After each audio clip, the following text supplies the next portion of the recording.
Let us read use of just as. जैसे ही जैसे ही शब्द के लिए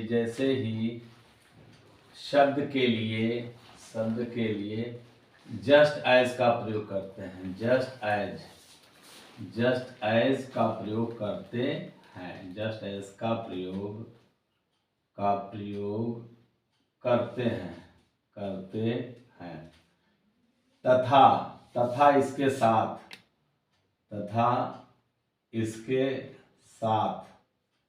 इसके साथ वैसे ही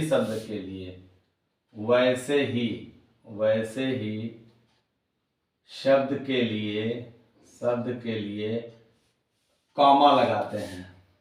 कॉमा का प्रयोग करते हैं।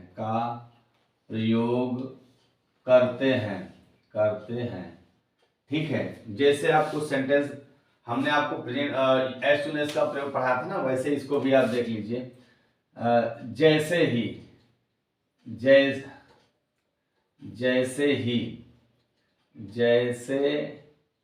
ही मैं घर पहुंचता हूं। जैसे ही मैं घर पहुंचता हूं वैसे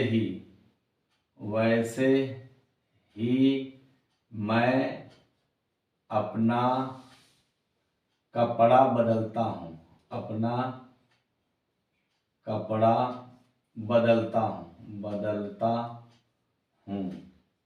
ये प्रेजेंट में हो गया। अब पास्ट में भी देख लेते हैं। जैसे दूसरा सेंटेंस है, जैसे ही मैं घर पहुंचा वैसे ही मैंने अपना कपड़ा बदला। ठीक। अगर यही फ्यूचर में हो जाए, जैसे ही मैं घर पहुंचूंगा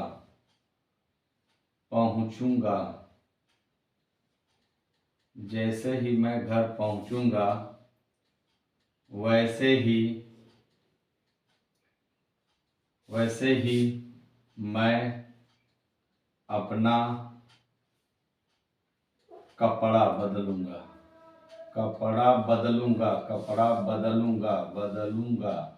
ठीक है। अब आप देखिए, मैंने तीनों टेंस में लिखा है। जैसे ही मैं घर पहुंचता हूं वैसे ही मैं अपना कपड़ा बदलता हूं। तो जैसे ही की अंग्रेजी क्या होगी? Just as. अब एक हिस्सा ये हो गया पहला, मैं घर पहुंचता हूं। आई रीच एट होम। जैसे ही घर मैं पहुंचता हूं ना, अब वैसे ही के लिए कामा लगा देंगे। ठीक। वैसे ही के लिए कामा। मैं अपना कपड़ा बदलता हूं। I change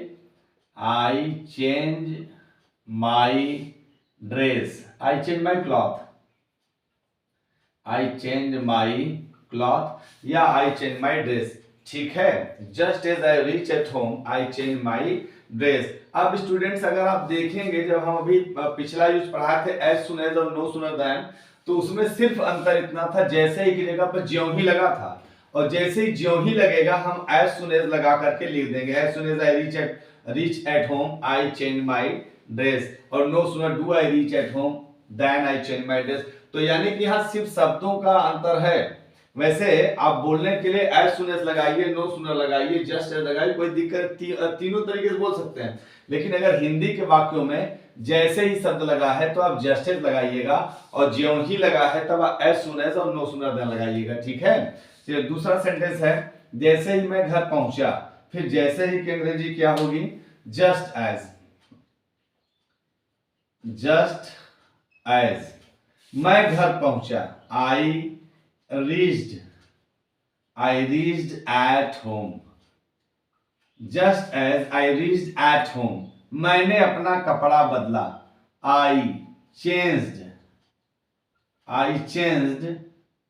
my cloth. या आई चेंज माई ड्रेस। ठीक है। अब इसको हम लोग फ्यूचर में देख लेते हैं। जैसे ही मैं घर पहुंचूंगा, जैसे ही, just as I will reach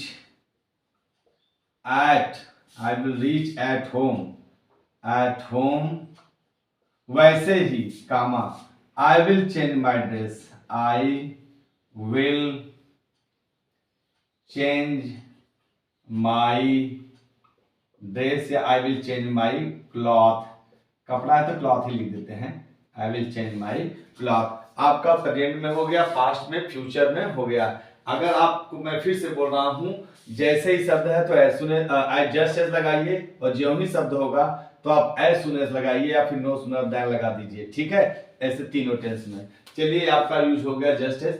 for the day it is enough. Thank you very much.